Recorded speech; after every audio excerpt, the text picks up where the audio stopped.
Hello,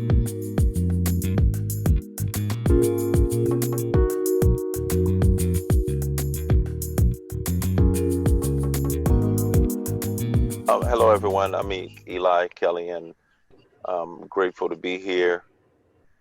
Um, and condolences to all those that are dealing with tragedies, not only in this crisis, but the poor, the homeless, the hungry. And our goal here is to have conversation that will hopefully give ideas to solutions. Uh, Thank you for joining us. And I'm grateful to my other co-hosts, to Andre Robinson and Ezekiel Kelly. Yeah. So here we are. Yeah. The zombie apocalypse. So I just Googled the coronavirus new brand, updated live news or whatever. And I see that coronavirus live update, House passes $2 trillion relief bill. I don't know if you guys saw that. I didn't know that. I knew the Senate passed it, but yeah, so it actually passed the House. And I'll read it. It's from the New York Times. I'll put the link in the chat for everybody, and I'll also I can text that to you guys at some point. But as the United States records the most detected cases of coronavirus in the world, the president, who has questioned the need for additional ventilators, pushes industry to make more. States are pleading for supplies as shortages of protective gear endanger health workers the world over. Right now, the House passed the $2 trillion stimulus package by voice vote, sending it to President Trump for his signature. So there's that. So that's good breaking news. I guess, do you all want to talk about that, or you want to go on to our hyper local conversation and then go back to that? Or yeah, we can start local and then go back to that later on. If it comes up, I'd like to stay. Let's do it. Because I think that it opens up a whole. Maybe we could do another show also about how long it takes those things to trickle down into local economies. They don't trickle down. So a good question is, will that affect Baltimore? Since we're staying hyper local, will that affect Baltimore? If yes, in what ways? What parts of Baltimore? What sectors of Baltimore? Or zero? What do you guys think? Well, because we don't know exactly what's in the bill, I don't know how many people do, how many people know what's in the entire bill, but we've heard rumors that there are provisions that if you promise to rehire or keep your staff on, as far as small businesses are concerned, then if you get a loan from this federal aid packet, that it will be forgiven. That sounds great if it's like that. We don't know how much will be allocated to every small business because, yes, rumor is there's 170 plus billion in aid for small businesses that are affected by this crisis. But again, until things start to shake out, we don't know. We know in Maryland that there are grants on the state level, but as far as the federal, I'm not sure what those details are. You, Andre? Yeah, I start from the premise that a system that is based on that level of inequity is going to continue to perpetuate itself. I don't live in all of Baltimore, and I live in a neighborhood that is already clearly an extremely objective expression of the gross inequities that are baked in from the very beginning. So if in fact this money came with a codicil that you must adjust those, then actually you would send $2 trillion to Baltimore and just help us catch up on all the stuff you destroyed over here, because there's billions of dollars of suppressed agency in neighborhoods that you've wrecked. Very purposefully, it wasn't a bomb that hit this. It was a constant policy and practice that says that, not everybody but y'all. And that goes all the way back, right? Even when the New Deal policies and so forth and so on, you keep Black people out of the GI Bill and Social Security and home loan corporations and all that stuff that was set up to even the playing field. So I don't expect, and I'm not even being cynical, I don't think, I expect that it's going to be something that helps repair the damage that's been done in a community that actually only has the least of these in its expression, right? We have corner stores and liquor stores. Am I trying to help them? Not really. I'm sorry, I'm not trying to be cruel. That's not the business that needs to be supported. We have other structural issues, literally, that need to be dealt with. So, and just real quick, since we all here are writers and we love play on words, we definitely can come up with a phrase that outlines or describes what that bomb was. It may not have been a physical bomb, but it was definitely a social bombing or strategic neighborhood bombing through exclusion. So, I mean, I don't know what you call it, but it's definitely... Right? Yeah. It's a cluster bomb. It keeps landing. It was definitely a cluster bomb, maybe not physical, but it definitely did some major damage to entire families, neighborhoods, and communities. Sure. So a Marshall Plan would be required in that regard to actually rebuild society. So if this money, which is only going to be a sugar high for a little while, right? You'll spend $2 trillion, and then that wave will run through, but you're only back at -5. You're not ahead of the game at all because you're not really able to advance. And so, because they've done that, what do you say, Ezekiel? They've already passed it. Yeah. It's going to be. It was the president has said that he would sign it. Mm-hmm. Now what? I mean, I think that you and Andre are both correct, and it sucks that there seems to be a delay in terms of when certain communities get access to certain types of funds or relief or bills or what have you. And I, in my mind, as you guys are talking, I'm thinking about trying to think of the positive side, right? Trying to think, maybe now because there's more black and brown business owners, that there's more chance for these types of legislations to help us, and in turn we can help our community, right? I'm trying to look on the bright side of things, but in reality, as you guys are talking about, the metaphor of the bomb and the cluster bomb, I'm like, yeah, and then after the cluster bomb, there's landmines, legislative landmines all over the place. So when people, even just talking to my family members who work at social services and talking about all the just basic being able to read. Being able to read is a big landmine in many of these communities. So you don't even get to the door to be able to say, hey, I'm out here, I need food, I need help. You're not even in the conversation. So I'm assuming a lot because of the privilege that I have being educated and thinking that everybody's going to think like me and say, hey, well, how can I have access to this? Or how can I get this? Or I had a mom who was resourceful, industrious, or grandparents saying, hey, make sure to check this out, make sure to check that out. But the reality is, as we all know, a lot of people in the neighborhoods that we're talking about in Baltimore don't think like that. So it can be sobering at times to really think about the reality of, on a high level, yes, this probably will directly affect a lot of middle-class America, potentially, might benefit from however this bill kind of shakes out from a standpoint of loans or personal loans or people being given checks or what have you. But in reality, like you're saying, it's a sugar high. So that honestly leads me to my next question is, how has this actually impacted the communities that we're talking about in reality? Some people the crisis? The crisis.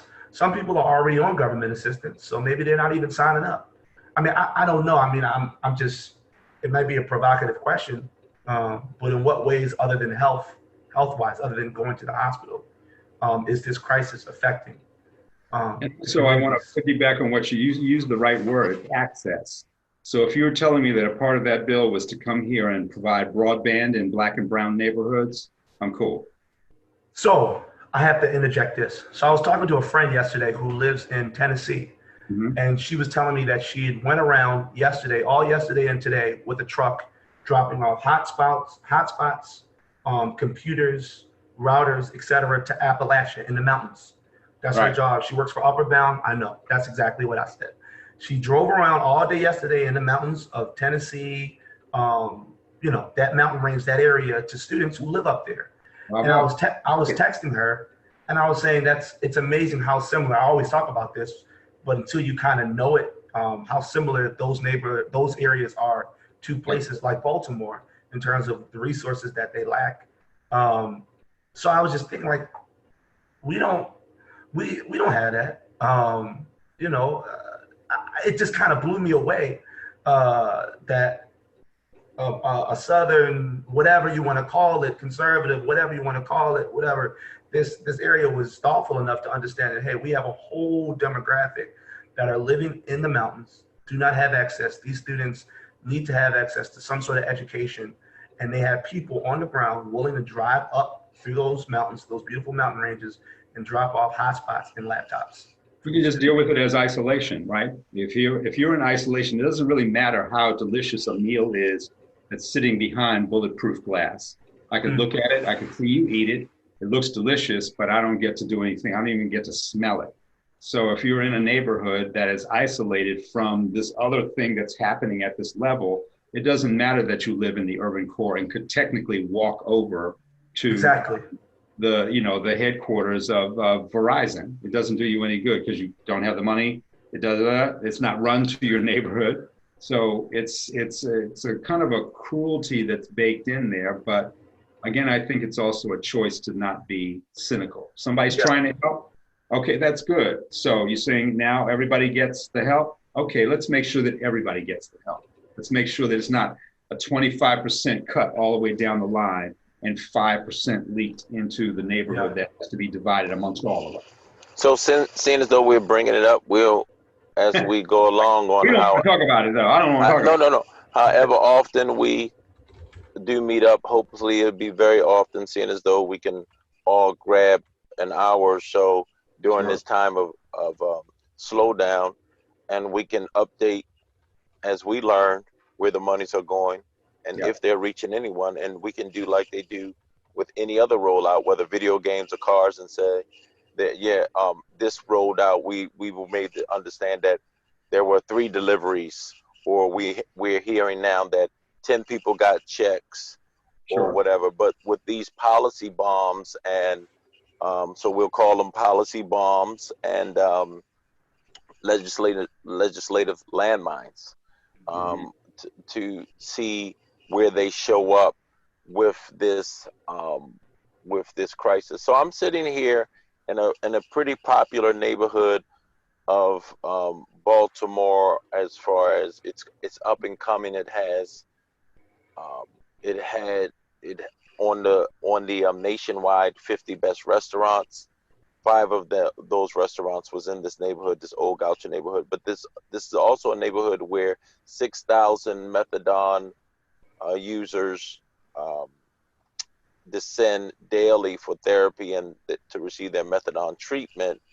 And I'm looking at this crisis, and there's a little, he has to be about 8, a young boy with who seems like his guardian, someone who he's with, who's been here since I was here earlier at 8:30. He was here. I came back maybe a couple hours later. He was here, and now it's 1:56 Friday the 27th, 2020 in Baltimore, and he is entertaining himself with a parking meter, and he has a lot of energy, but he's here.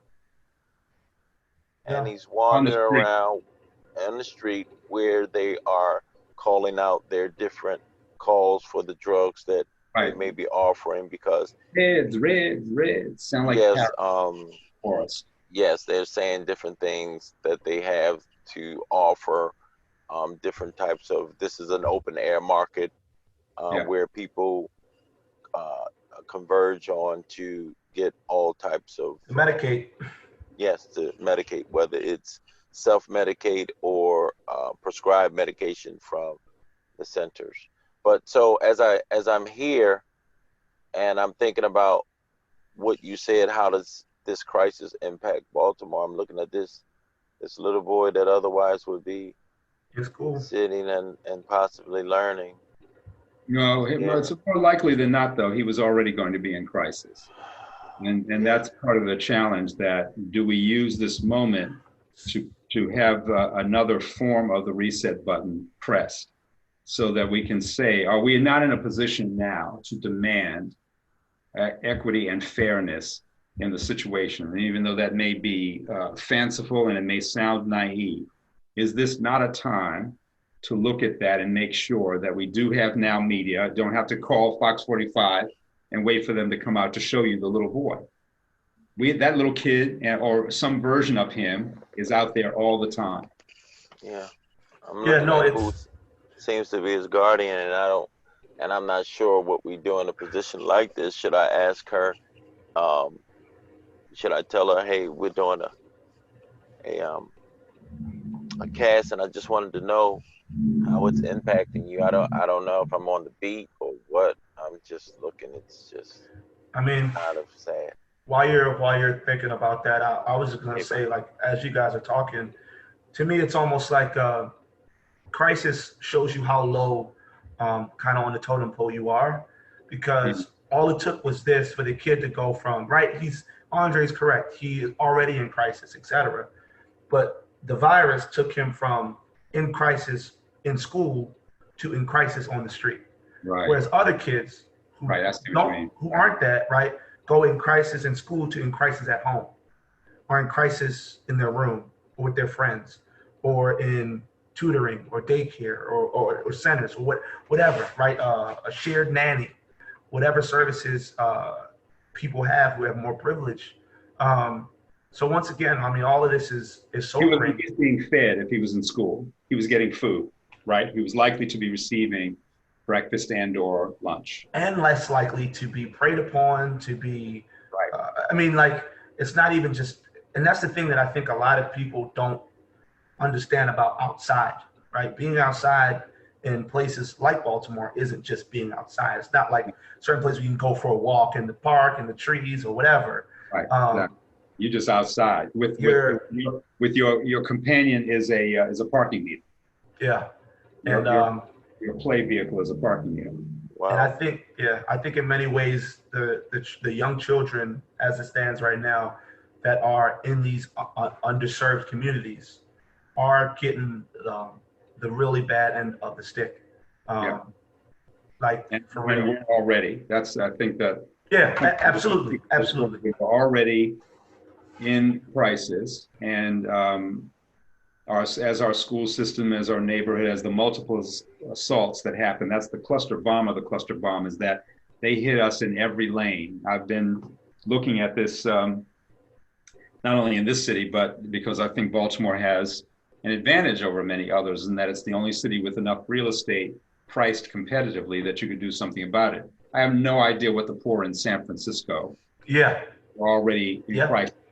Do. I mean, a 2-bedroom apartment is almost $5,000 a month. So here you could actually take care of some of this stuff if, in fact, you directed your dollars correctly. Because if those people got housed and moved back into some semblance of upward mobility, wouldn't you be more prosperous as a whole city? You have so many people that are living in degradation now. And if you don't take care of them and just go, well, look at the aquarium. We can't afford to go into the aquarium en masse. And so you have an all-black specialized little areas for just a handful of the population that is getting jobs, that is getting access, that's getting it's actually not only immoral, but it's illogical. Yeah. And people don't look at I will never understand exactly what you're saying. I will never understand how people don't understand the basic concept that you are, the lowest person, or you're as strong as the weakest link, or whatever it is, right? Any adage that you want to go to, it's legitimate and it's real. And people and groups and companies and countries that understand this are generally, the median of their society is generally better. And what we have here in Baltimore is just like, I mean, all it took was a couple things shutting down for people to, I mean, it's like, you know, your family, you got a family of 20 and everybody only got one car. The whole family got one car. That car goes up, everybody is out of a job. Yeah. Everybody's out of everything. And so that's what, I mean, I was talking about this on a podcast when just talking with Candace, where we talk about the pressure that's on, this is kind of parallel to this, the pressure on the flip side that's on the person in that community that is doing well, right? The person that is kind of holding everything together is that car that everybody depends on. And when that car goes up, everybody can't get nowhere. And so to even push it further, like I was saying in our conversation yesterday, there are communities that are trying to figure out ways around this, that are trying to figure out how to share. Okay, hey, I got extra corn, I got extra soup, I got extra this. Yo, who needs this? We got enough phones, we got video chat, we have group texts.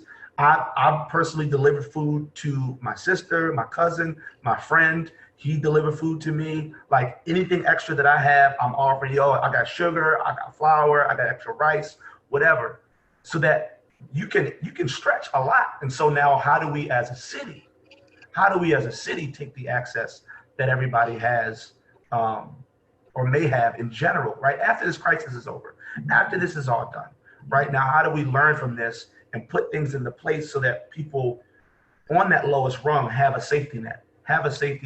Hold on, guys. Hold on. Go ahead. Excuse me. Are you work? Can you have a minute? All right. Yeah. It was a doctor riding on his bike, and I wanted to know if he was on his way to, and I guess that'll be one of the things that I try to do, is to engage some of the community members. That's great. To see if I'm out on the street, to see if they have comments or have time, or have a moment to give us their view on topics that we're talking about. Oh, I think that would be really, really good to do, Elijah. I think, and I'm going to inject a note of optimism in all. Yeah, absolutely. My basic premise is that people are best when things are worse. Okay. Although the outgoing message may be that everybody's going to just, turn into, a pack of wolves, right? And hold on, y'all. Hold on for me. Go ahead. Hey, excuse me, sir. Cap. You have one guy who is just wanna. You mind being on camera? Okay. So, real quick, just want to grab Kevin and ask him how do you feel about the current crisis that we're going through in Baltimore? How do you think it's impacting Baltimore? What are the first things that you see that it's impacting as far as you and as far as the city? A lot of people are scared to come outside. Okay. Most of them don't know what to do. A lot of them act like they lost. Wow. So it's hard to say what most of them think. But me, it's like, the best way to put it, everybody just got to be more cautious and more careful. Okay. Especially with their surrounding, they're saying the limited numbers of people you're around. Okay. Most people still want to be in groups, though. Do you see a lot of people still in groups? Yeah. Especially Penn North and up there where I live at. Wow. My wife wonder why I stay in the house until I stay in the house. My daughter, too. Nah, don't go outside. Don't let nobody in. Okay. I'm about to get back in and finish. Nice yes, sir. To you, All right, thank you. That's what's up. Yeah, that's interesting. Because, I mean, you also find that same thing in most crises, right? Oh, I'm just going to ride it out. Or, I was on the phone and refused to be dragged into an argument with somebody the other day about the whole thing being faked, that the doctors made it up, blah, blah, blah, blah, blah, so and so on. I was like, I know doctors in hospitals and people are dying, so please do not even go into the coronavirus is a hoax kind of blah, blah, blah about that. But there's always those people, right? Oh, it's flat earth and sunspots and, the Illuminati and blah, blah, blah. There are always those people are always going to be with us. They live in a rarefied environment and they are information and fact free. And in order for them to hold on to their beliefs, they stay fact free. right? It's like, Oh, I want. He's coming out. He wants to. This is my coming out Wants to moment. come out. I'm definitely. I'm not a believer in all things. No, but I'm a disbeliever in most things. Okay, well there you go. Because I'm a disbeliever.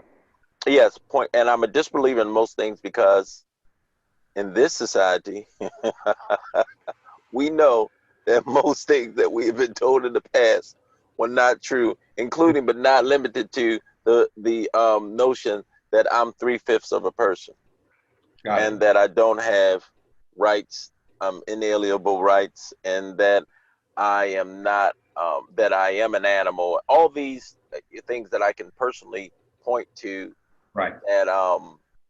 That have just been they're overwhelming. I understand that part of it.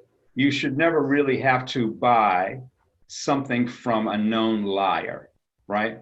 Like the reason why after Donald Trump was elected, I just muted everything that he had to say because I knew from my previous experience with him that everything about him was a lie. His hair's fake. His businesses are fake. His university was fake. His building. So can the same be said about America? You can't, because only a country that is established on that level of corruption allows grifting at that level, right? So all of that is based on a lie. I mean, even before, during, and after Trump. Well, we don't know after. Way before. Before. So that was just me speaking to persons and the danger of something that could be real and is real to persons, to Ezekiel's point that he's made on several of his just talking conversations, that Baltimoreans, brown people in Baltimore, have no reason to trust Johns Hopkins. Yeah, I'm not. And in so fact, the opposite. Trust is a different thing than. Or to believe Johns Hopkins, even to believe them, because it's so. Yeah. But go ahead. Sorry. Go ahead. I don't want to get off. Sorry. No, but let me finish this point, because there's trust but verify, right? I don't have to throw the baby out with the bathwater. I don't have to believe that it's all manufactured. If I talk to my friend, a doctor in New York, who says, it's serious, take it seriously. We don't have the equipment, and this many people will die. If that many people die and rush into the hospital when they're that sick, all at the same time, the hospital staff will die. And when the hospital staff will die, you can't just go blink and make a brand new surgeon or a doctor or a specialist. So that we are easily able to overwhelm systems based on a lie. That's a great right? point. Yeah. Because we can't bury 6 million people at the same time, especially not the way that we do it, right? Putting $10,000 per person in the ground. The chemicals aren't there. There's not that much. We would have to go to a new level of just load them in the crematorium, right? Here's your grandma. Here's a jar. Can't even do that. Huh? Can't even do that because then it's the danger of airborne. Yeah, the danger of fallout. And the default in America is, well, who's going to pay for that? So I'm saying that at some point or another, discernment is a part of the benefit of intellect, not education, intellect. Because many very well-educated people bought into that very thing like you're talking about, right? They perpetuated it. They made science around it. They made whole pseudoscience around blah, blah, blah, blah. I'm just saying, be aware of the pseudoscience of, I don't believe anything. Both. Yeah. So both somewhere and in the not middle, either or. when you have more facts, it's like, oh no, this guy died right in front of me and he was healthy the day before he got this disease. So if in fact that's true, then what part of it doesn't mean that it's all a lie. It doesn't mean that it's all true. We're supposed to go, let me read it, not go, well, whatever you said. No, you must read for yourself. And see, that's what I believe is the, this is kind of what we were talking about yesterday, is the danger and kind of what we lack is the friends, is the doctor friends to call up as a community. Right. Is the people that we can trust to say, yo, is this for real? Don't, you know what I mean? Like, what's going on? And then they say, nah, for real. like you just talked to Kevin. Kevin is making a decision to stay in the house, keep his daughter in the house, right? More people like that who have reasons to understand the severity of it and can't afford to potentially think that it might be fake or it might be people, a mass acting or whatever.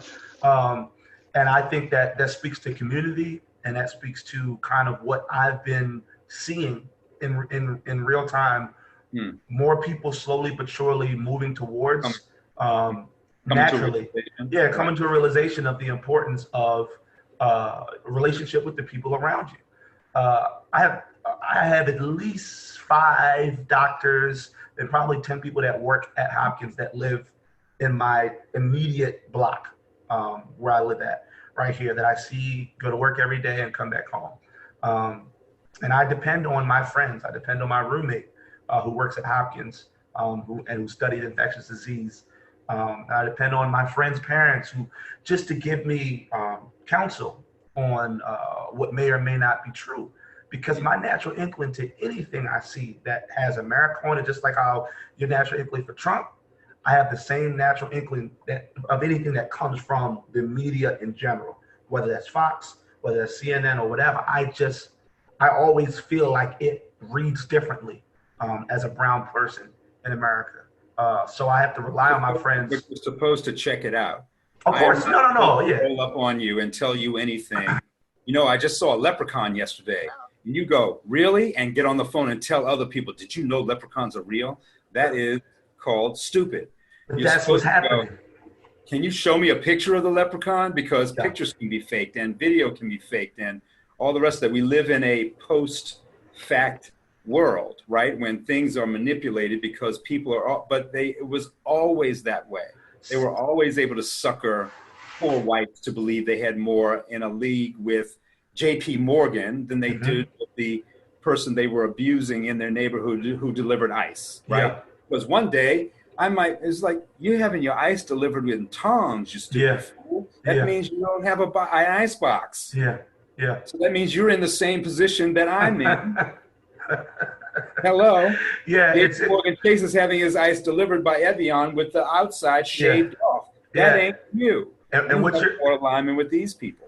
What you're speaking to in terms of fact checking is critical thinking. And that's I have a small anecdotal story. I remember in 7th grade we took a technology class, and in technology class we had to learn. This is back when the internet, as we know it now, was fresh. Right, the internet existed before, but it was like basic email, maybe some blog or chat sites. But I'm talking about the internet, like YouTube. Sure. This is 2005, 2006. Yeah. Exactly. And so we were being taught how to spot a fake website versus a secure website. Okay. And it could be by virtue of me going to an independent school or whatever, but I didn't realize how valuable that was. It's even more so valuable now. Like you go .gov, .this, .org. These were the sites that you can trust. They had to go through this process to become this type of website, et cetera. Right. And so that was ingrained in every level of the curriculum. And as you're talking, I think about why I'm the way I am with everything. Not utter disbelief, but immediately going, I don't know. Are you sure? Okay, maybe talk to somebody else. And once I'm on board, I'm completely on board, and I become an advocate for that thing. Cite sources anyway, and they couldn't be Wikipedia, right? Exactly. You had to be able to check and double check and triple check sources anyway. That's how facts become facts. Yeah. One person says it, and 7 people confirm it, and it's like it's trusted sources, by the way. And that kind of leads us back to the place where I think that we don't trust Johns Hopkins because they have lied in the past. We don't trust our institutions because they've been participating in this grand lie, particularly for us, that you are less than human, you are less than these other people, you don't deserve X, Y, and Z, when the entire economy is built on us, the entire economy, the whole banking system, the insurance industry, all of it, shipping, receiving, manufacturing, all of it is based on exploiting labor. The history of racism is the history of labor. And so if our whole economy is based on that, not Wall Street, our history, our economy is based on labor, people doing stuff. And so if that essential corruption is baked in there, don't we have a right to question the hell out of it each and every time you see something? Show me, Johns Hopkins, that you've changed your ways. I'm not going to believe it. I have partners at Johns Hopkins, but they are the partner, right? I'm not part of Johns Hopkins. I'm partnering with that person. Exactly. There because they tell the truth. And this is where we got into a conversation me and my father had about how certain organizations, whether you call it Johns Hopkins or America, will put up people in front of you that you may or may not trust, right? And it really goes back to community. It really goes back to actually having a real relationship with people. Because when you have a real relationship with somebody, right, whether it's some Hopkins professor I met, or it's a police officer I've met, or whatever, you start to rethink all of the preconceived notions you had about that group. Whether it's the person I met from South Carolina, that's where the system starts to break down, is when people start to talk to each other. The system does not work unless people are if people are actually having conversations. So as long as I can make you trust a mediary, somebody, an intermediary, somebody in front who speaks on my behalf, but makes you think makes you think they speak on your behalf, that I can keep the system going. So for me, that's been a focus. And in this conversation, I definitely want to think about ways for us to give people advice on things that they can do. So that's great. I love that. And then that I guess that goes to my question that we can begin that right now. What community agency is in place in Baltimore, Maryland? We're talking about specifically in our city because we're staying hyperlocal. What community agency is in place to help with this crisis, specifically with those that are most vulnerable, the poor, the homeless, the poor and the homeless, and now the jobless, who one person may have been supporting a family of 8. Yeah. Now there is no job. I don't know that we have one. I don't know that we have any that are trusted. I would say the school system, if the school system didn't already produce a certain amount of collapse and corruption. I would say our healthcare system. I trust people in the healthcare system. But when we say a trusted system, if that's the question, I'm not sure that we... Yeah, I mean, right now we need an agency. We need a community agency that we can say, this amount of money is going to be doled out. The last time we saw a similar situation was during the uprisings after the death and the murder of Freddie Gray. Right. And what happened there? What happened to that money, Andre? You're closely... Yes, it flooded in. It went into certain hands. Those hands touched it like crazy. And then if you look, we're not that far out of it. We're only 5 years out of that crisis that was, quote unquote, an expected surprise. Right? It was only a matter of time. Somebody caught you on camera, beating up and slamming a kid against it. It was going to happen, right? So where did it go? It went into the hands of the usual suspects, which often didn't even have the process of distributing it into the neighborhoods. And again, the upside of that has yet to be expressed because these neighborhoods still look the same. So again, I'm going to ask you. 5,000 young people that went to work after that. There's just not. They got summer jobs, and then it goes away. So wait a minute. And this is so important. You're saying that we're talking about Baltimore, Maryland. We're talking about the last citywide recognized crisis after Freddie Gray was murdered through his transport, whether he was guilty or not of whatever they arrested him for. But the young man, right, exactly. The young man was murdered, right, and a lot of monies flooded in for one reason or another from the federal government. Who did that money reach on a scale that you can point to, Andre, and you can say it did some good to a community?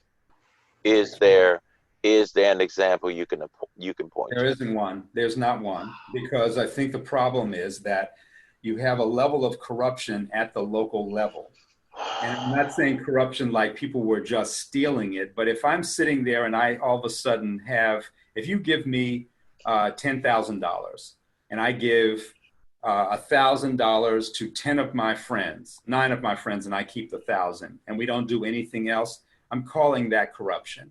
Yep. And I mean that yes, on one hand, it supported some people at the top.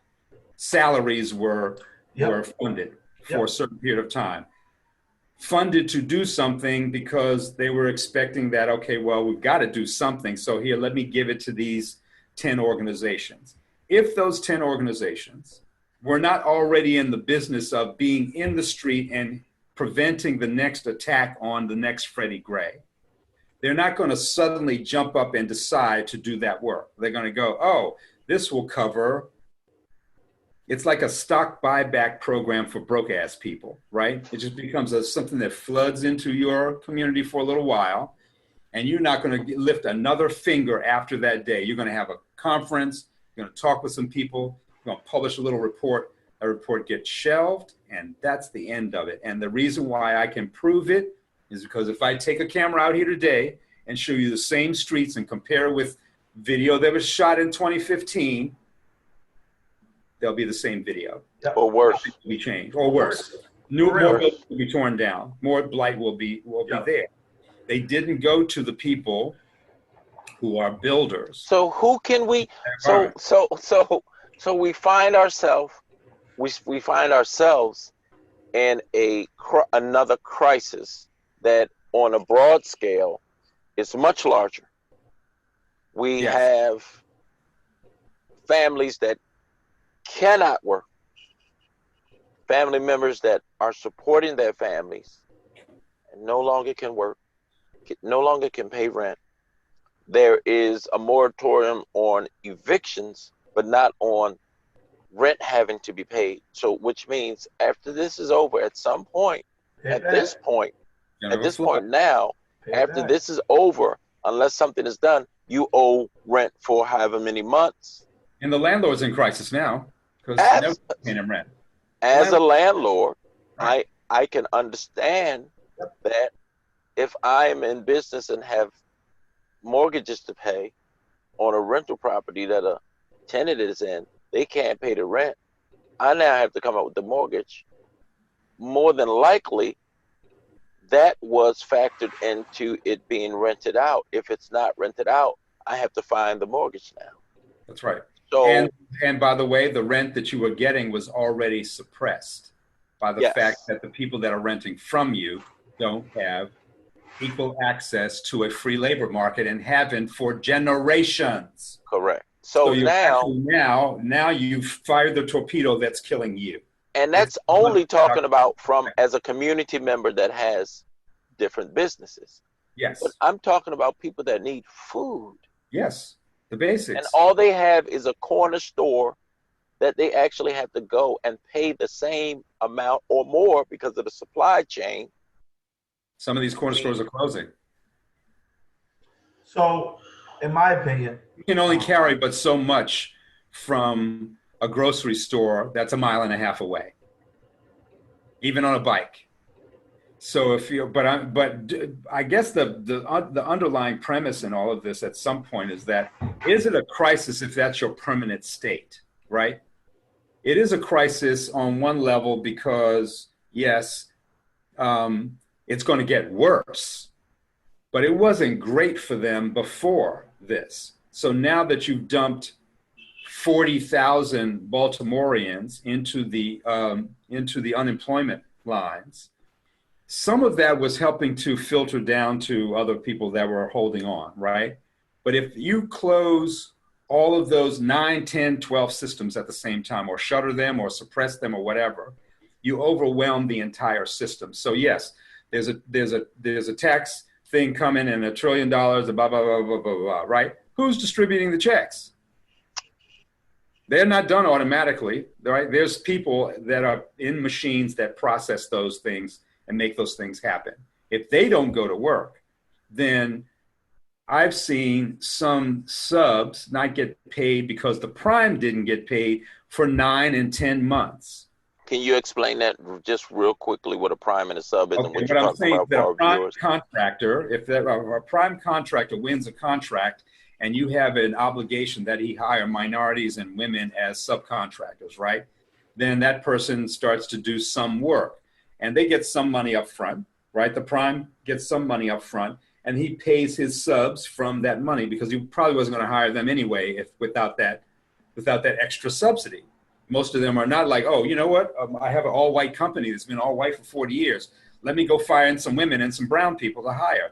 They're forced to do it, or they do it only because there's an incentive in there. So if you take 9 or 10 or 12 months to pay that person, you're basically reimbursing them. He may or may not decide to pay the subcontractor until he gets the money. I'd like to pay you, but the only reason why I hired you is because the government insisted that I do that, so I'm going to pay you when I get paid. Now, how many entrepreneurs are often in that position? I'm going to pay you when I get paid. I'm not going to pay you and wait for the money because I've seen how long it can take. Now, when everybody's in the same boat, all the boats are not rising. They're all sinking at the same time. Won't people at one point revert to, well, I don't really know that guy. And he makes me a little uncomfortable anyway, so let's just last hired, first fired. That's not cynicism. We've seen that happen that's evidentiary. We've seen it over and over and over and over again. Last hired, first fired. So we're at a place now where a lot of people across the board are about to have their eyes opened as to how deeply unfair these systems are, and maybe an awareness how you racialized unfairness. So if it was you, and I pose this question to both of y'all because we are proven to be solution finders within the realm of our own families and to some extent our community. There's an old rap song that they said a line was "What to do now." So,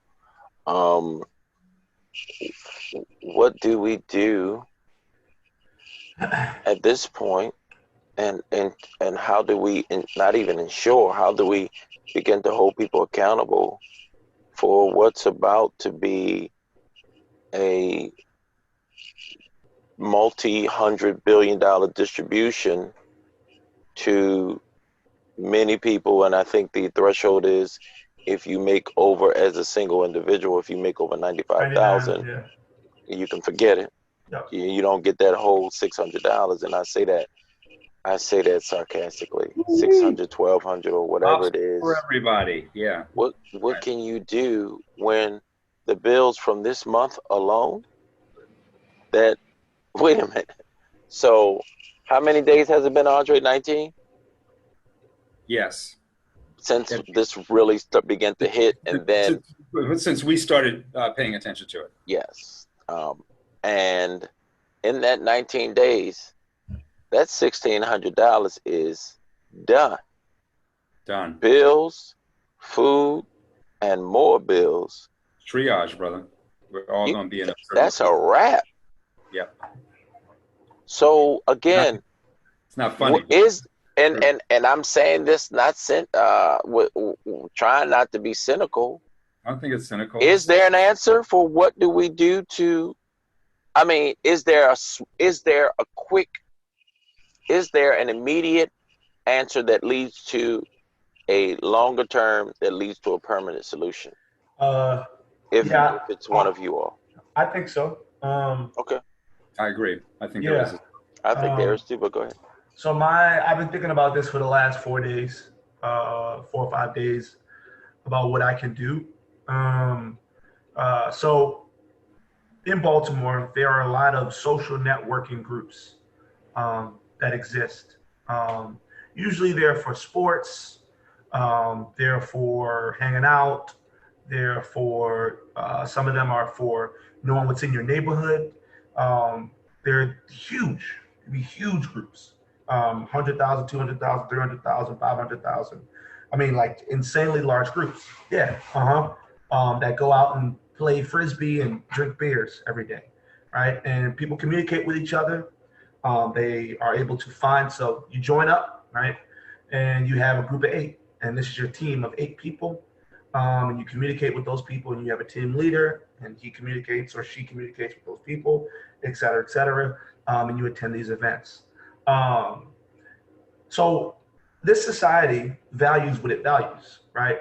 So before this happened, we valued drinking, we valued access, we valued entertainment, we valued things that are ethereal, things that don't really hold up. We didn't really value saving. We didn't really value sustainability. We didn't really value all those other things that we seem to need now in terms of being able to grow your own food. What do you do with your excess food if you know it's going bad, or you know this? Everything that I've been watching these YouTube videos, numbers go up. People are watching videos on how do you keep your bread from not going stale as quickly? How do you keep this from that? People are trying to now figure out these things using the internet. So the solution I've been mulling around in my head is a network. Is literally just leveraging the networks that already exist for something other than memes. We have memes. Like a meme will spread like wildfire. My uncle went viral in the last couple of days because of a song he did in 2001. Okay. My uncle was in a group called Rough Ends. But anyway, his song "No More Shopping Sprees" is all over the internet now because people are laughing about how that's applicable, right? Right. Yeah, Uncle David's internet famous. No more. No more song. Exactly. So, but that just shows. The one he did for Joe. No. This is one that he and his other member Dante did. It was it was a song basically saying that the luxury is over. They were making fun of their girlfriend. Cutting the girl off. Cutting you off. No more shopping sprees. No more late night creeps. No more VIP. And so everybody's saying that's what Corona's saying to us. Yeah. So that exactly. Right. And sometimes memes are very powerful and philosophical.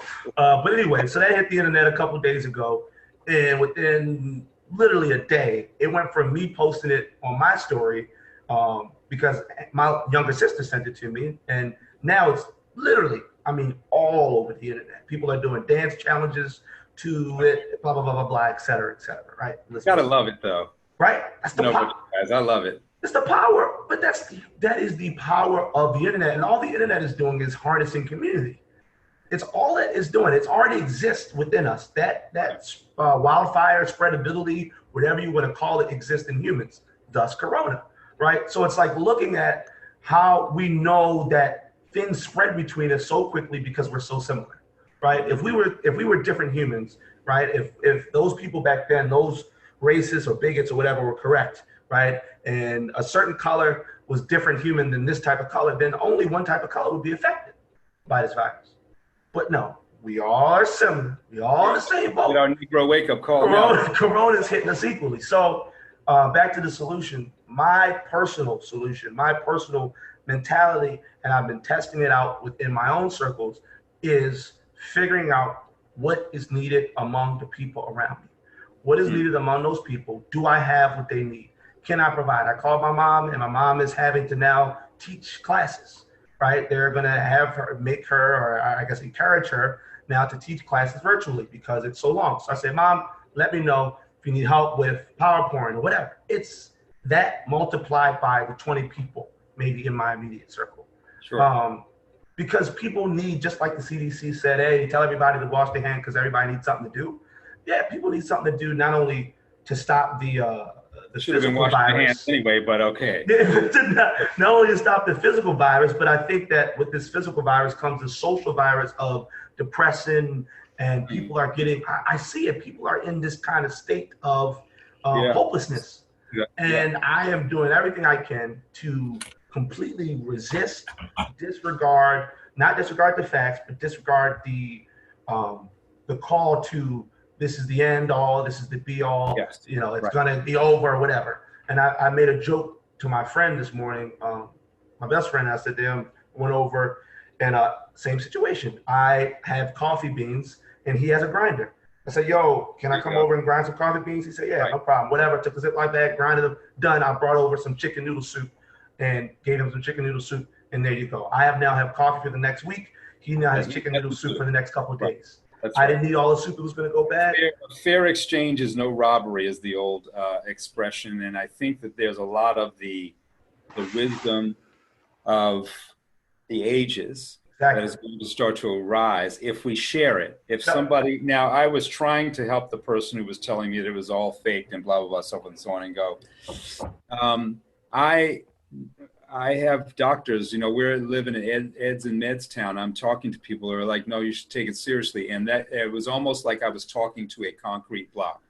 Their position requires for them to be free, right?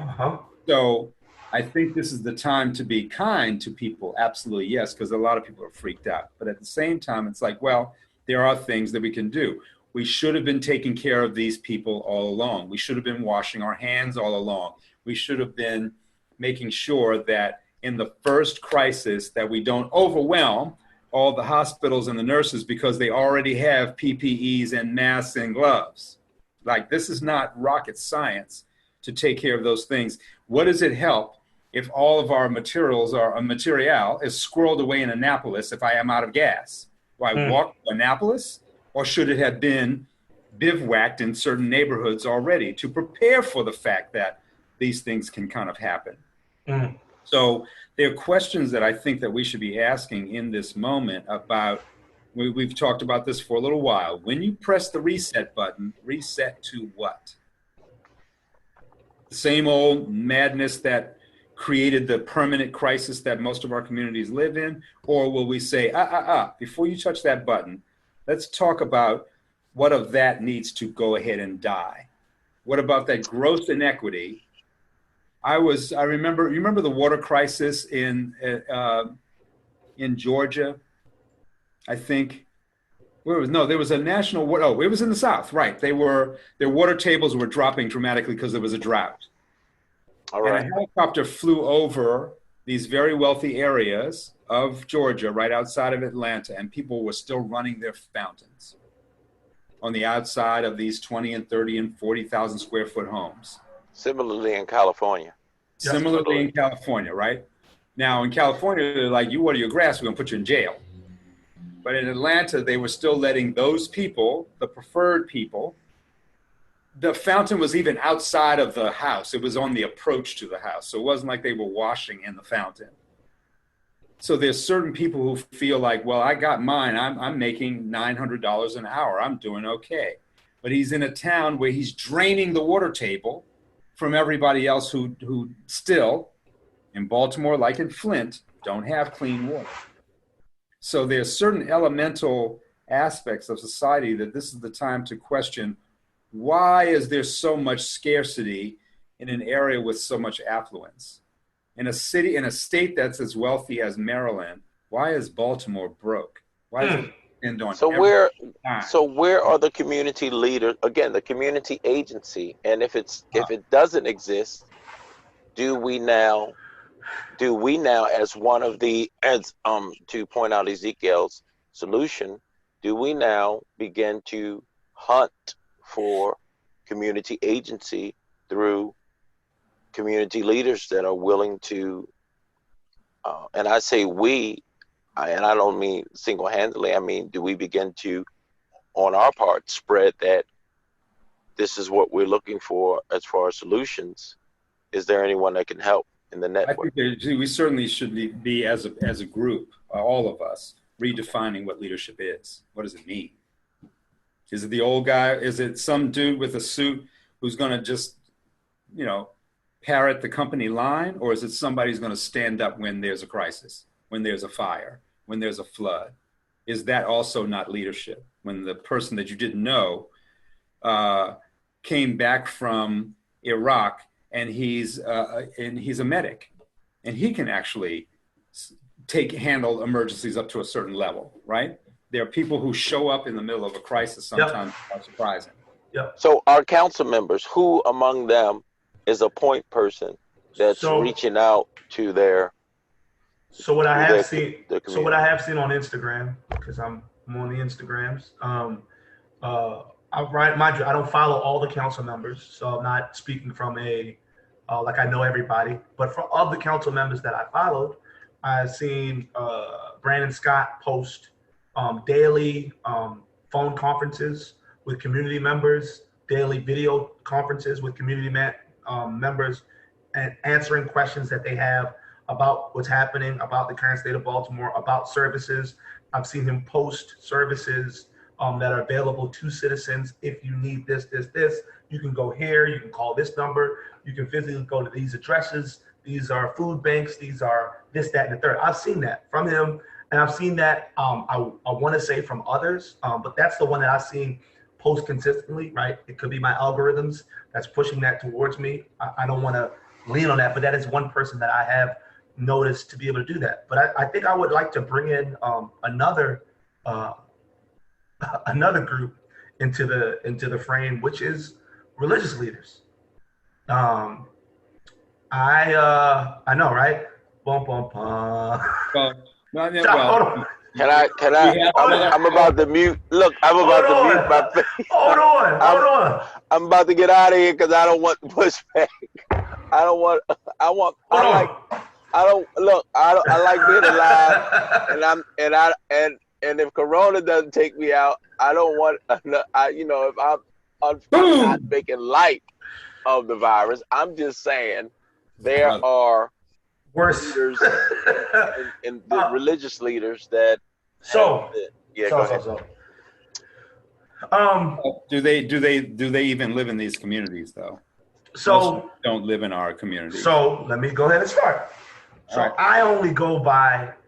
So for those listeners who don't know, my grandparents were religious leaders, preachers, teachers, etc., and the like. Same as my uncles and aunts, parents, everybody around me, for as long as I can remember, have been that. And I've seen my grandparents serve food to people in the community without no food. They don't have food, but somehow we're serving food to other people. Period. This is correct. This is right, right correct. All the time. This is not a weekly thing. This was a daily thing that I witnessed. People walk into the house during my youth. You get made food. We don't really know how the food got there. Sometimes people would drop us off stale food. Sometimes people would drop us off unstale food, and it just was what it was, right? But it was in my parents' DNA for of a community mentality to where if I go in my neighborhood that I grew up, people from back then, when I was a little kid, remember me and talk about how much my grandparents did for them and how much it meant that they were there to be able to provide for the community, right? Okay, good. So then I go to visit my aunt, one of my aunts, a couple of my aunts, but one of my aunts still lives there now, lives in my grandmother's house, and she runs a food bank out of the house. I didn't know that at all. She gets X amount of... Just on her own? On her own. She gets X amount of pounds of food on Monday. She doles it out from Tuesday all the way to Friday until she has no more food. Her along with my other aunts. That's what they do. I talked about this again with toys as well. So, right, they're following in that same footstep and the same pattern of my grandparents, right? Of what all religions say that is the most important part of religion is caring for your brother and for your sister. Caring for your fellow neighbor. That is the number one. Whether you talk was she doing it for religious reasons? I don't think she was doing it for religious reasons. I think it was just those kind of people just do it because it needs to be done. Otherwise, the communities don't get fed. So yeah, exactly. So I guess what I'm saying is, if you are a religious leader and you are preaching that behavior is the behavior, right? That is to be sought after, to be hunted for, to say, hey, we need to be these types of people for the people around us. This is now a crisis. Mm-hmm. We are in a crisis right now. You have capacity. You have buildings. I'm not saying our religious leaders aren't doing anything. That's not what I'm saying. But I'm saying, just as we are talking about holding politicians accountable, anybody that benefits from the group needs to be held accountable, needs to be audited in times of crisis, or not in times of crisis, to say, hey, I've given you X amount of dollars over the last 10 years, right? We are now all suffering. We are now all dying. I may say, let's say I'm a member of this community. I'm good. I'm good for the next 2 months. I need you to give whatever. This is kind of back to our tax conversation. Mm-hmm. I want you to redirect my tithes or my offering or my whatever, my weekly donation or whatever to those in need. How do I make sure that where can I donate to those in need? How can I directly help those in need? I know a lot of organizations do that, but I believe that in Baltimore, there are places that already exist that people already have been ingrained to go to every Sunday, that have the capacity, that have the building space, that have the reach to be able to leverage the community and say, hey, this is what's happening now within a 4-block, 5-block radius. Now, we saw parts of this in the Freddie Gray, doing that thing where they marched, etc. Okay, marching currently isn't going to help us in this current situation. What is currently needed is action. What's currently needed is communication. Currently needed is information, food, help with housing, bills. People need to know that, hey, I can stay here if for some reason I don't have to. So a lot of people my age, whether it's by virtue of who I am, but I get sent stuff like this all the time. My cousin sent me stuff. Some lady over here got 100 beds. She needs people who need somewhere to stay. She just got a grant to help people with 100 beds or 200 beds over here, or this doing something for the homeless, or this clothes for the young girls, or this over here. So stuff is happening, but it's not being coalesced into one thing. There is no website. Well, the lack of, but here's the challenge. But normally we would gather. It's a crisis. We all go to church and we go and stand in the building. If we're in a rural community, there are certain places, a school, a church, or blah, blah, blah, where we would gather, right? This is different. You're not supposed to be together.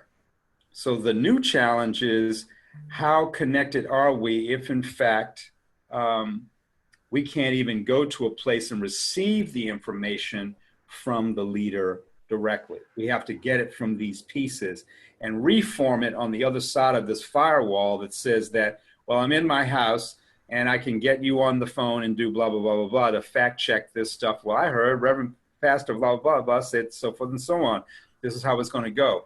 You're getting your information directly from Brandon Scott, right, who's telling you what they're doing at this level. And maybe all of the city council is getting the same information, and they're also getting a second wave of people. I have my local city council person's email address. I've got his cell phone number. But if, in fact, the place where we're all supposed to huddle together so we can share our strength and our wisdom and our knowledge and our experience and our supplies and so forth and so on, your mother, your grandmother could get arrested now for having that soup kitchen in her house and having people stand in a line and wait close to each other and so forth and so on. Now, I'm not saying that's... No, you're right. You're right. Technically, that's against the law. So we have to have one person come up one at a time. It's inefficient, but it would get it done. So I think that we're at a place where we really need to look at how do we survive this kind of scenario, since we haven't seen this before, but there's no reason for it's going to happen again. COVID-21 to hit us the same way, because remember COVID-19? Remember, had blah, blah, blah? Everybody has to have a supply of not toilet paper. You need gloves and masks. And so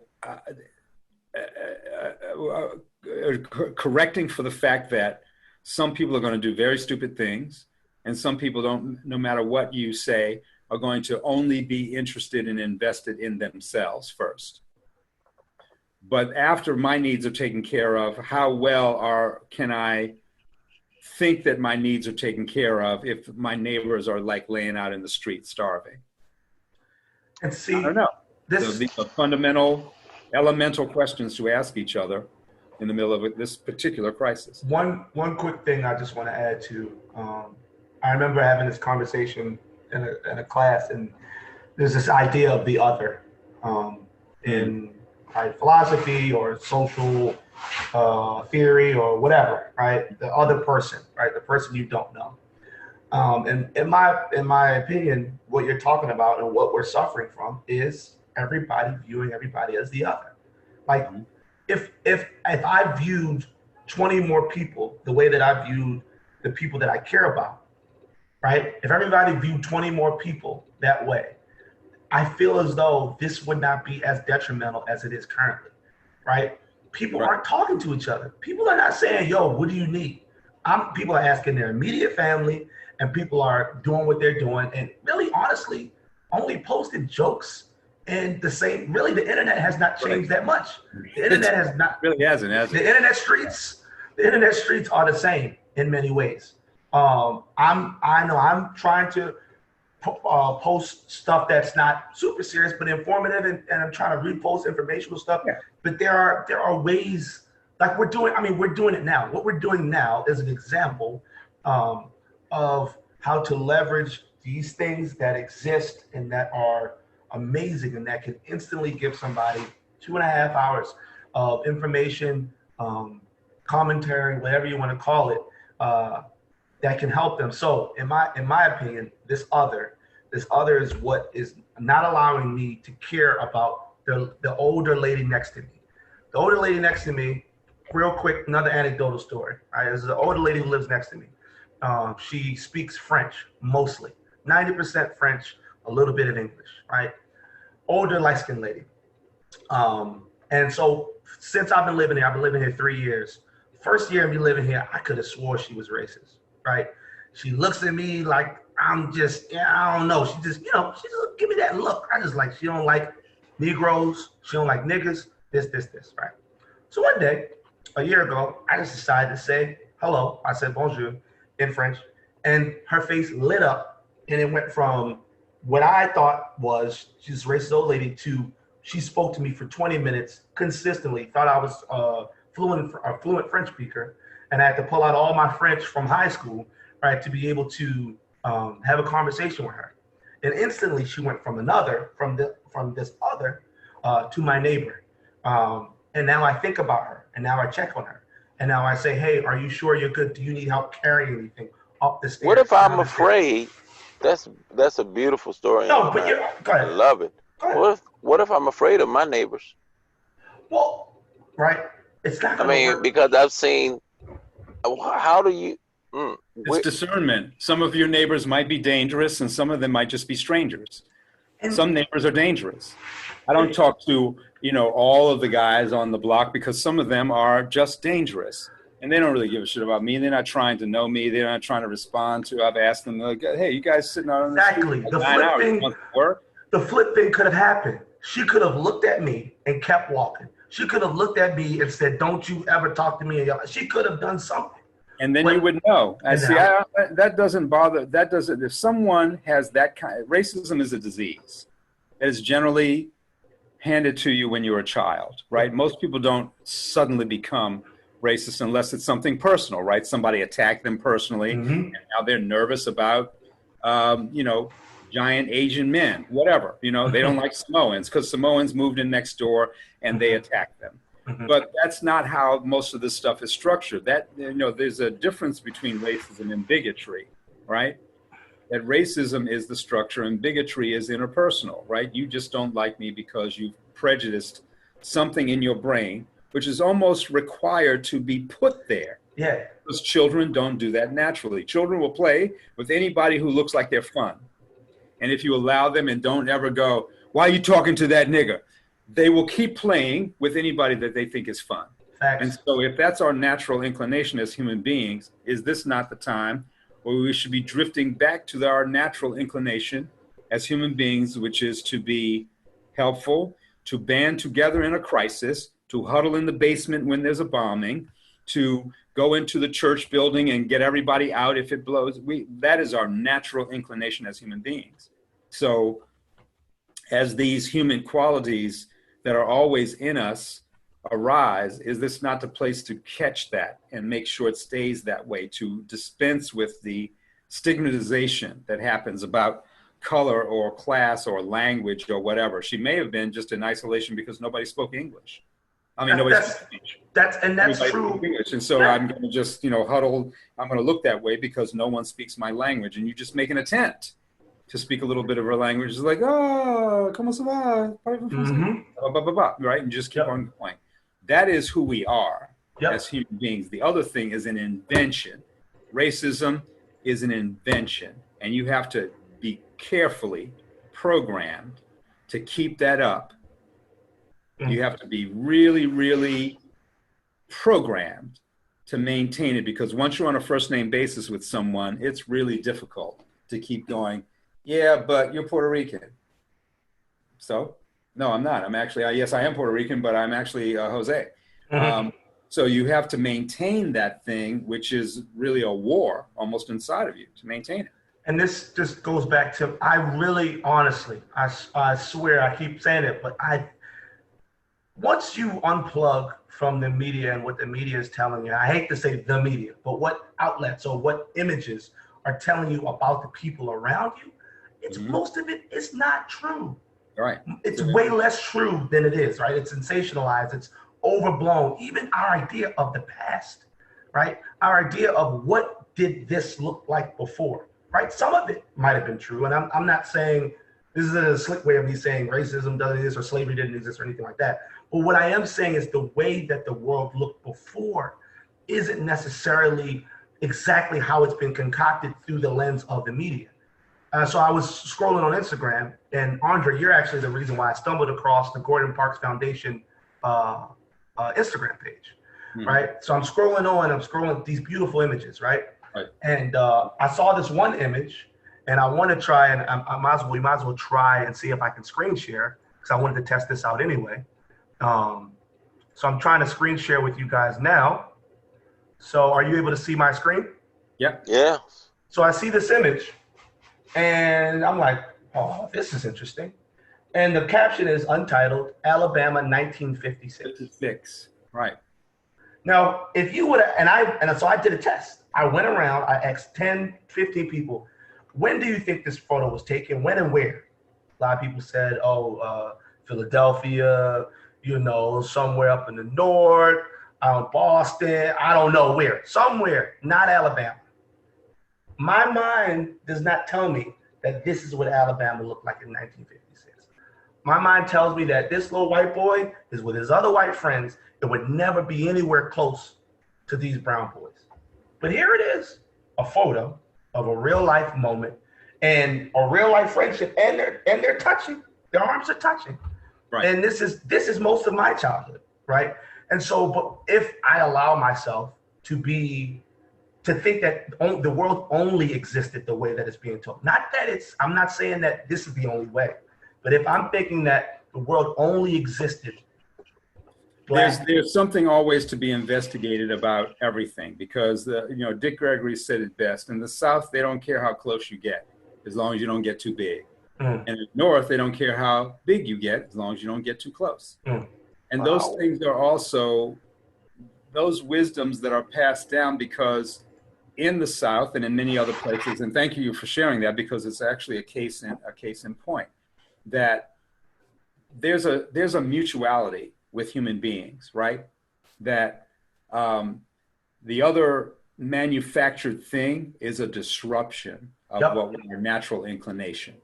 And if you start from why those two sides of the camp, if you will, in Alabama in 1956, I was 1 year old, right?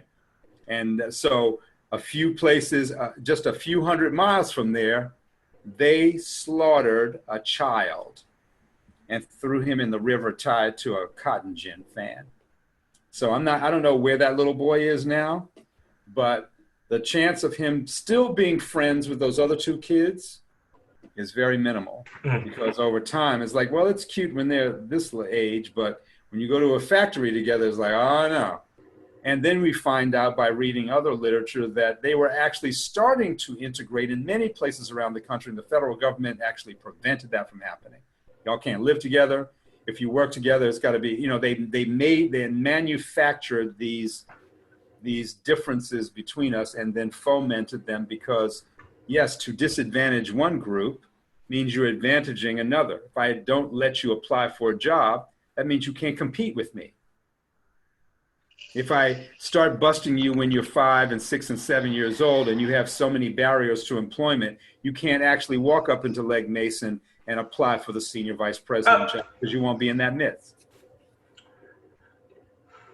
So it's the struggle is how do we maintain the moment? Now you know the woman, you know her first name and she knows yours, right? The thing to watch is, will we ever backslide and go, is she looking at me because she's racist or because she's hungry? Is she looking at me because, did she walk by me because she blah, blah, blah, blah, or was her hearing aid not in? You see what I'm saying? Will we default to the supposition and the projection about who people are and what they aren't? Mostly what we do about people is what they aren't, right? How less of a human they are.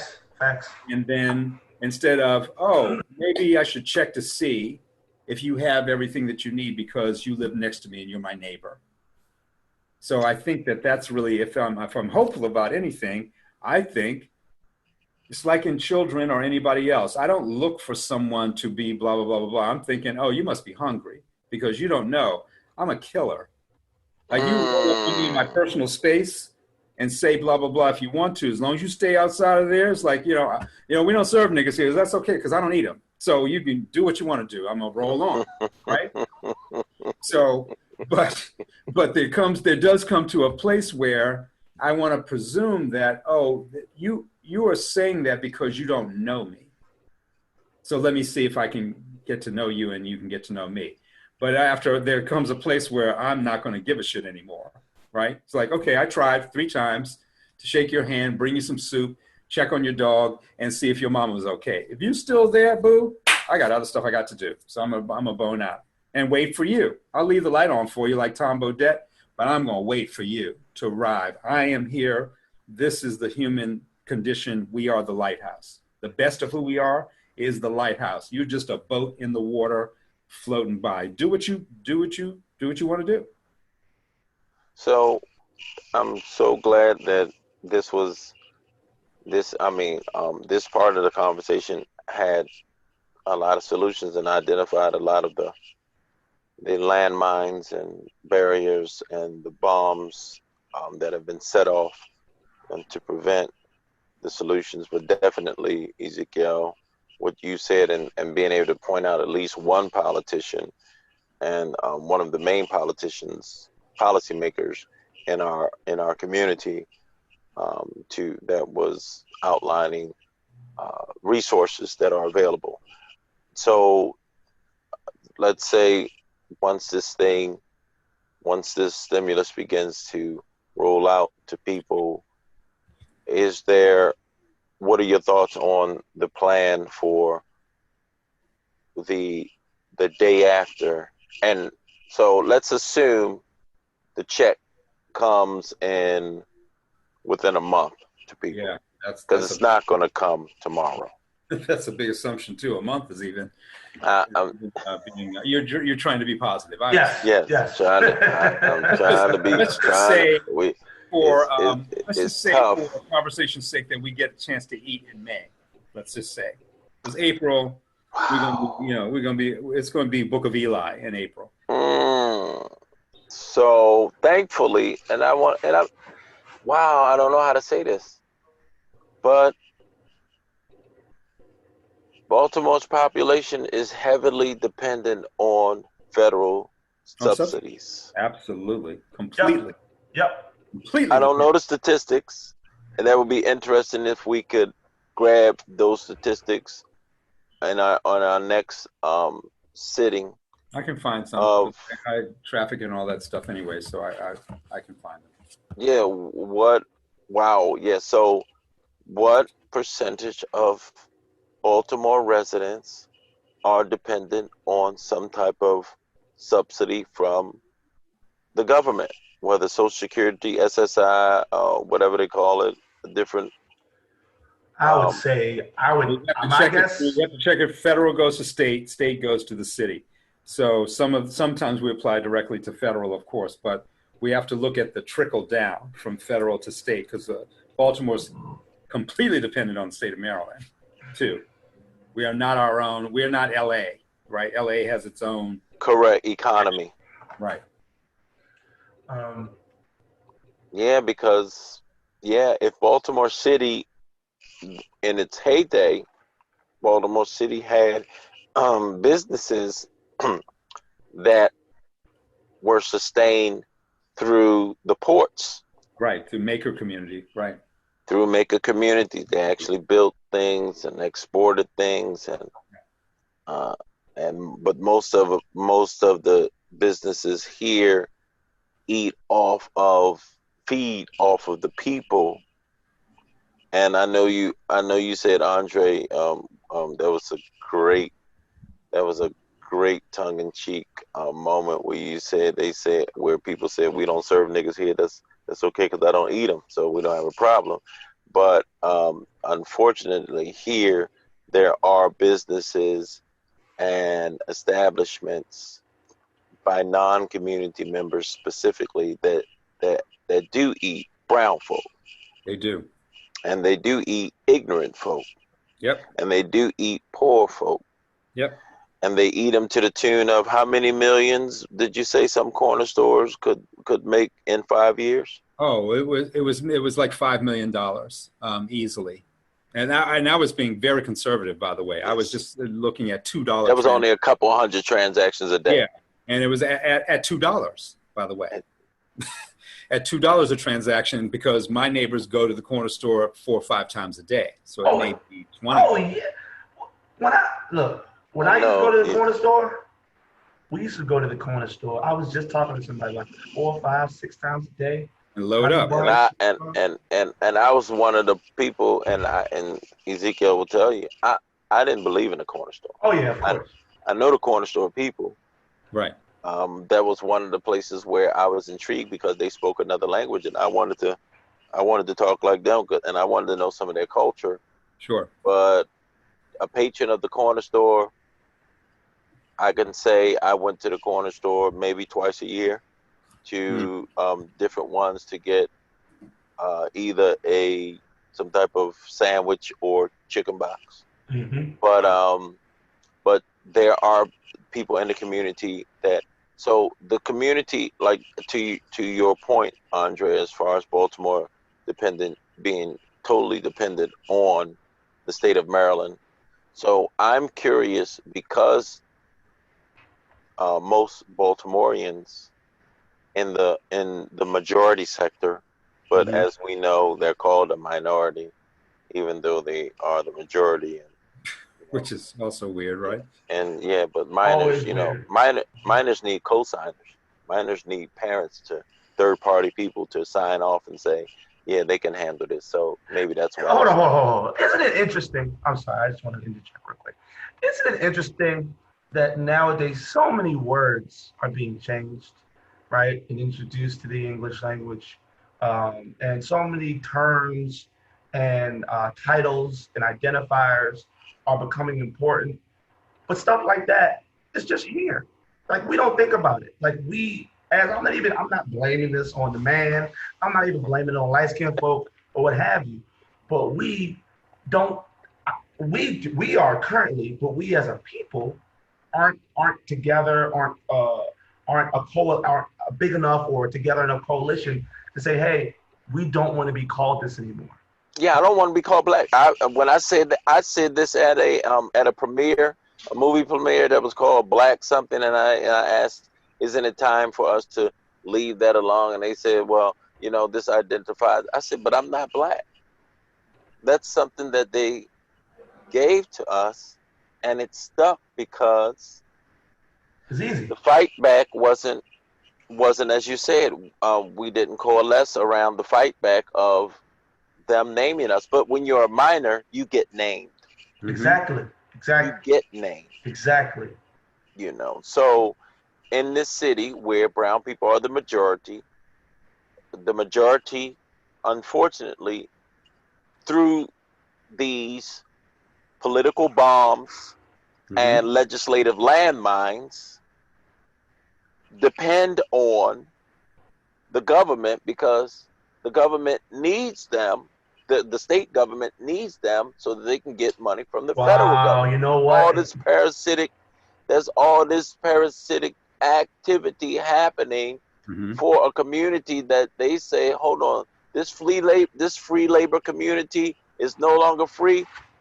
How can we make money off of them? Did you all know that after the Civil War, reparations and to the tune of what would be $23 million today were paid, and those reparations were paid to the enslavers? Yeah. Not to those that were enslaved. Right. Because they were they were inconvenienced by now having to. Yeah, they had a small business. Business. Haiti had to pay France, and still did it up until just recently. They're still arguing with the World Bank about paying back France. So you have relatively recently, liberated countries in Francophone countries in Africa that was still paying France. Literally. So, the atrocity about that is France was still accepting the payments. Thank you. Right. That's something. Right. Exactly. It's in infrastructure. It's interesting. So I want to just on that point. I want to ask, what you may have been researching, Andre. How much of Baltimore City is dependent on government subsidy? So will we be, and to go back to our original question from an hour or so ago, how is it impacting Baltimore City? We had one young man tell us that how it was in his experience, and he's not going out, but he still sees people congregating together and wanting to be together. And I get that, and I empathize and understand that when you've already been marginalized and your comfort has been in being together, and now you're being told that you can't be together, I know that can be a challenge. But so is Baltimore City being impacted because of this crisis the way that a person that had the way that a city that is mostly employed would be impacted? So I found some numbers about, this is specifically about food stamps, right? This is specifically for Maryland and for Baltimore. So percentages are as goes. In Baltimore, the places with the most percentage of food stamps as of, I will find the year after I state the facts. So the percentage are as goes. Baltimore City, 26% of Baltimore City, according to this site, is on food stamps. And when you say according to the site, what's the site? Is this a trusted source? Statisticalatlas.com. Yeah. Relatively, they compile a whole bunch of stats, and they also 26%. Yeah. And that's conservative. That's conservative. Do you know there are 100,000 people here who don't have a high school diploma? 100,000. So that's 1/6. 1/6 of the population is not in the game at all because they don't even have a high school diploma. You can't hire them on a contract if they don't have a high school diploma or GED. It even goes by neighborhood. Sorry, I'm just looking. And so our politicians know this date. Oh, this is. I'll put the link in the chat. This is a nasty little, murky little thing that we've stumbled onto. That's gross. So I want to comment really quickly on what you were saying about being a minor and stuff being told to you and given to you. And that is the truest thing that I've heard to describe me, specifically keeping it hyper-local. Brown people who are descendants of slaves in Baltimore, descendants of the forcibly enslaved in Baltimore. Because, if I am telling you what you are, and I'm going to tell you what you're going to buy, and I'm going to tell you what you're going to sell, I have to give you fake agency, right? I have to give you play money, right? I have to give you, it's like when my little cousin used to say, hey, can I play the video game with you? And I give him a controller that's not plugged in. I have to make you think that you're playing. So why? So you buy shoes. You go to the corner store. You do all the things that we're talking about. I mean, it really, if you really think about it, if you look at it from the lens of our community are being looked at as children that need to be cared for. That's the same way we were viewed in slavery. We were viewed the exact same way as we needed to be taken care of. We couldn't do for ourselves. We had to be told how to live, how to exist, how to work, etc. So I wonder how much of that has changed in the sense of, to this day, we're being told those same things and we're carrying that out. So when somebody poses to you a question of, hey, what are we going to do? If you aren't already if you don't already have that in you, that behavior in you to get it done, you're not going to do it. You're not going to be that person. You're going to fall into line and do everything that's been given to you. So when you said that, I literally saw, like, you're right. It's like a child. It's like a child being given an allowance. We're given an allowance and we go buy some candy with the allowance. We don't have to worry about the bills. Don't worry about the bills. Don't worry about how much money is coming to the house. Don't even worry about the budget. Don't worry about don't even worry about it. Here's $20. Go up the street and get something and go upstairs and play. That is tough. That's tough to swallow. So accurate and such a great description. Like, we've been sad. going, it's sad. And these barriers, that is so accurate that we have been given as minors. Yep. We have been given a peripheral device, a fake device that does not function. It does not have batteries. It does not work properly. It does not work at all. But mentally, we're occupied because we've been told that it works. Well, but here's the other the other side. Please, As always, I think that. Oh, please. Yes, because again, spiritually, we're always fighting off the sense of gloom and doom. Of course. And that's very important to do, because there's the upside. If you look at the resilience, at the power as of the energy that we have had to develop in ourselves to overcome all of this other stuff.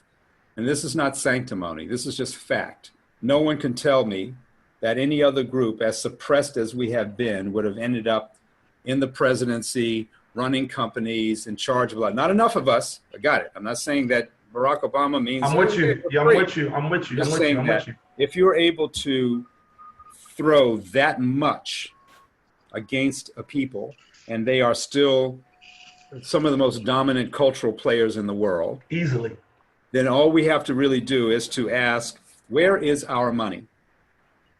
If in fact I've contributed this much to the thing, we can easily say, well, that doesn't have anything to do with you. Reparations was a long time ago. It's like, it wasn't that long ago, actually, because those banks still exist.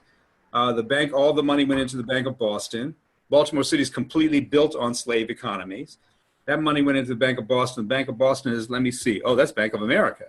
So how much does Bank of America have on asset? Wow, blah, blah, blah, blah. You can use simple models of calculation as to how much is actually owed. The reason why they don't want us to talk about that power, that economic power that we have generated, because they don't want, it was a delicious meal, they don't want to pay for it. So we have to agree. Wow. We have to agree. Many, many people have to agree that you can just walk away from a bill and not pay it. I ate well for a long time. Look, we're doing very well. We're all fat and happy. And I know you get all ingredients, but we don't want to pay for it. The upside of all of this is that we need to start to tap into our power. We have a lot of, we call it buying power, but it's not. It's just spending power. We don't buy anything. We just spend money on stuff. Into the distance. It leaves our community the second we put it in our hands. So I think that is this the time and place where in my lifetime, it was legal to do certain things to Black people without any recourse. In your lifetime, it's the same. I put a marker in the moment when they murdered that child on television, and we saw it on camera. And the Which police one? Which one? Which one? Not Trayvon Martin, the other Tamir child. Rice? Tamir Rice? Tamir Rice, right? There's nothing that anybody can tell me after that day. You charge up, you roll up, and you shoot him in seconds. So it's like a hit squad, right? Now, if it was a movie, we would say they meant to kill that kid, right? No other excuse, and that cop is out walking around free today. So that means that at that point, your justice system was finished for me. And I'm not lawless. I'm not sitting here with a shotgun ready to kill the first cop I see. That's not me. I know police officers, and some of them I would consider friends of mine. So it's not all of them, right? There's a system that's set up that says a certain kind of thing, a massive amount of suppression against us as human beings. And still, again, we rise. I'm saying that there's more people now that are aligned with that mission that will say that, no, actually humanity and freedom, justice, all those big principles are only real if everybody has it.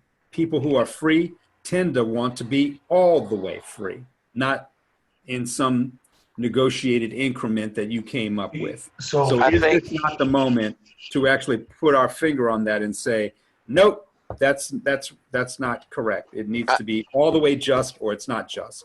I think this is the moment.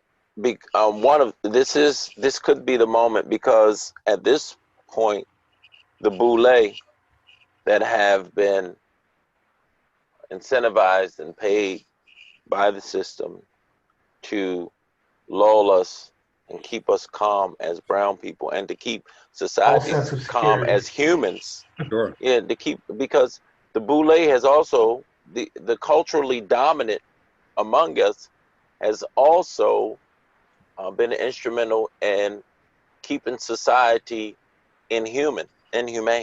That's right. And now this cultural dominance, they themselves are experiencing the possibility of not having the excess that they're used to. And so that incentive quickly fades when it's no longer, hey, I'm going to, without saying that, I'm going to pay you $1 million. You just keep people busy. Mm-hmm. You just give them that fake controller. I need you to make me fake controllers. I just need you to make me these joysticks, these Joy-Cons and controllers that don't really work. I need you to keep doing that. Keep them occupied. Mm-hmm. The incentive is in this crisis, the incentive is reduced dramatically. So yes, I believe that this could be that moment, because now that barrier, or that barrier that was in place because people who were in positions of power that were brown, who refused to do anything, may actually just step out of the way. Because you don't necessarily want them as an ally, or maybe you do, I don't know. But as they just need to, a lot of people, fake allies are dangerous, are very risky. Yes, just get out of the way, because they are now occupied. It's what you and I were talking about the other day, Andre, that the sentinels, or the guards, or the protectors, they're now busy trying to feed their family. And so their job of watching over the minors to make sure that the minors don't figure this thing out, and don't figure it out that, hey, wait a minute, I'm not a child. I'm over 18, and I have certain rights that I can now apply, because I have to fend for myself anyway. Sure. So yeah, to your point, Andre, and just looking at the boule now being less powerful than they had been before. Yeah, sure. This could be a moment. I think it is that moment. I think it's a choice. I think we choose to make it the moment, and we choose to continue to connect with each other. We don't go to sleep once the game is back on, and go, no, I think we're going to, this may be every generation has its trial that it has to overcome in order to maintain itself and be the greatest generation. I think this is our trial. I think that we have to make sure that we are passing wisdom on to the young, and accessing the wisdom that they have because they've been watching, and they don't have to just do it the way you do what I say, just do it the way I say. It was like, well, hold on a second. You're telling me something crazy, Dad, blah, blah, blah, blah, blah, because it says right here. So I don't have to listen to the nonsense anymore. And you shouldn't be handing nonsense to your children anyway. That's a lie. And that's honestly, it's a perfect segue because as both of you were talking, and I was thinking about, I use that metaphor, but the real metaphor is that we built the game, right? We built the game, we built the controllers, but our children were given the controllers. And nobody said, hey, this is the game your father built. Hey, your mother built this game. Hey, she came up with all the levels. Hey, she came up with all the code. Hey, we tweaked it or we put our names on it. So not to get too much into it, but I really think that is where mentally, if you can put, like I do that all the time. I value, I put high amounts of value on the things that my parents and my grandparents have done, right? That may not be valued in society, may not, right, a whole lot of money or a whole lot of this or a whole lot of that or this, that, and third. But if I put value on it in the creativity and I tap into that every day, I see the fruits of that value when other people look at me and they go, oh my God, how'd you do that? All I'm doing is tapping into the game that was already built for me. Right. I might be applying it a little bit differently. I might be playing it my own way. And that's honestly where I see, and I keep kind of coming back to it, but I see the leverage in terms of technology and the ability to instantly connect with somebody, not just in a corny way or funny way or a after school special type of way, right? But in a way that that allows people to get a sense of community while they are literally forced to be in the house. I mean, what better time than now to start to build these communities, these virtual communities? Because when I tell you that they already exist, but they are not occupied by us, they already exist, but they are not occupied by us. I'm on the internet, I'm on Twitch, I'm on all these different sites, and there are groups on there. But let's commit. I've got to run. Oh, absolutely.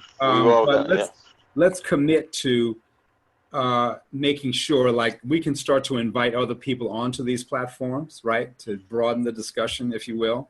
And we're also talking about building out a bigger media platform here. Anyway, this is the moment of not letting this crisis go to waste and making sure that all these things that we know and the people we're connected to, and it's extraordinary network, right? Our network, even just amongst the three of us, is extraordinary, and it's a place where they touch. That the people that are connected to that network, if we look at those kind of dynamics, and I can share some stuff about how exponential they are once they get to about 12 people. It's quite dynamic, right? It's an exponential increase of folks that we're connected to. This is that moment. I'm telling you, we're not going to get it again. And I would, my last statement would be, I keep thinking about this, but as dangerous as the corona is, for those same reasons, for the exponential power of humanity, right? For the power of how much things easily spread. I literally keep thinking about this over the last couple weeks. I keep thinking about, like, oh, we so scared that, but only in the detrimental moment of a virus killing everybody are we afraid to now, because we know 10 or more, now 5 or more get together, this going to spread to 300. And then what do we call that? Going viral. So This is the moment. So if that was an idea instead of coronavirus. Right. Yep. Well, that's this idea and the other people that are getting together, and we're going to start connecting with them. Sure. And we're just grateful for this, and hopefully we'll get this posted tonight. This is Friday, the 27th of March, 2020. And hopefully every time we get together, we can post it within a couple hours so you all can see it. And hopefully we'll have a bunch more people on the next time. We'll see. We'll start inviting people. Yep. All right, guys. All right. Thanks, everybody. Thanks so much, everybody. Thank you, everybody. Thank you.